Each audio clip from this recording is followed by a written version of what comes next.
সম্ভবত দোতলায়, যেখানে অপারেশন থিয়েটার রয়েছে এবং সেখানে এসি থেকে আগুন লাগে বলে প্রাথমিকভাবে মনে করা হচ্ছে এবং শর্ট সার্কিট থেকে আগুন লেগে থাকতে পারে।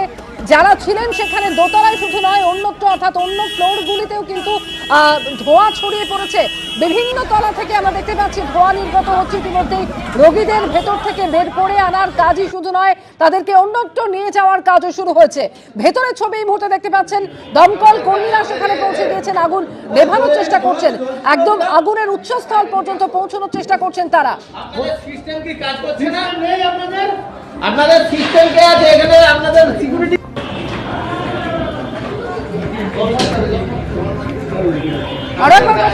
ঠাকুর চক্রবর্তী রয়েছেন আমাদের সঙ্গে। এবং যেটা তুমি বলছিলে, সম্ভবত দোতলায় যে অপারেশন থিয়েটার রয়েছে, এসি থেকেই সেই আগুন লাগে, কিন্তু রোগীরা যারা ছিলেন তারা প্রত্যেকেই সুরক্ষিত আছেন। তো কি খবর পাচ্ছ হাসপাতাল সূত্রে? দেখো, দমকল এবং পুলিশের তরফ থেকে সেটাই প্রথমে নিশ্চিত করার চেষ্টা করা হচ্ছে।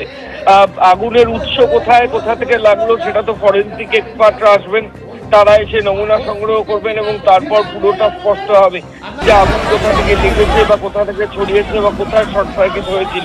তবে এখনো পর্যন্ত প্রাথমিকভাবে যেটা দেখে মনে হচ্ছে যে এই আনন্দলোক হাসপাতালের দোতলায় যে অপারেশন থিয়েটার রয়েছে, সেই অপারেশন থিয়েটার সংলগ্ন যে air condition machine, AC machine, সেখান থেকেই কিন্তু আগুনের সূত্রপাত এবং শর্ট সার্কিটের জেরে সেখান থেকে আগুন ছড়িয়েছে। এখন হাসপাতালের মধ্যে আগুন লাগলে একটা আতঙ্কের স্বাভাবিকভাবেই আসে। আমরির সেই দুঃস্বপ্ন কেউ ভুলিনি, যেখানে প্রায় 94 জন মারা গেছিলেন এবং প্রত্যেক সেক্ষেত্রে দেখা গেছিল যে ধোঁয়া একটা বড় ভূমিকা নেয় এবং ধোঁয়াতে অনেক মানুষ অসুস্থ হয়ে পড়ে।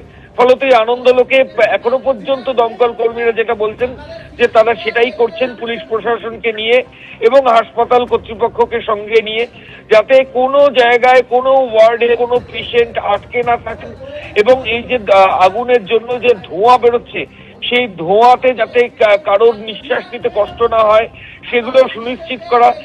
যে ওয়ার্ডগুলো আগুনের জন্য ডাইরেক্টলি এফেক্টেড হয়েছে বা ধোঁয়া যে ওয়ার্ডগুলোতে সরাসরি প্রভাব ফেলেছে, সেই ওয়ার্ডের মধ্যে যে সমস্ত পেশেন্ট রয়েছেন তাদেরকে অন্যত্র স্থানান্তরিত করে নিরাপদ জায়গায় সরিয়ে নিয়ে আসা, যাতে অন্য কোনো বিপজ্জনক পরিস্থিতি না হয়, সেই যে ইভ্যাকুয়েশন প্রসেস সেটাই কিন্তু দমকলের তরফ থেকে প্রাথমিকভাবে করা হচ্ছে, সঙ্গে হাসপাতাল কর্তৃপক্ষ করেছেন। এখনো পর্যন্ত ভেতরে কেউ আটকে আছেন এরকম খবর নেই। দমকল কর্মীরা চেষ্টা করছেন সবাইকে বাইরে বের করে আনার এবং তবে যে পরিস্থিতি আগে ছিল সেটা এখনো পুরোপুরি চেঞ্জও হয়নি, ফলত পরিস্থিতি পুরো নিয়ন্ত্রণে এসেছে এমনটাও নয়। দমকল কর্মীরা, হাসপাতাল কর্তৃপক্ষ, স্থানীয় ব্যবসায়ী, পুলিশ সবাই মিলে পরিস্থিতি স্বাভাবিক করার চেষ্টা করছে।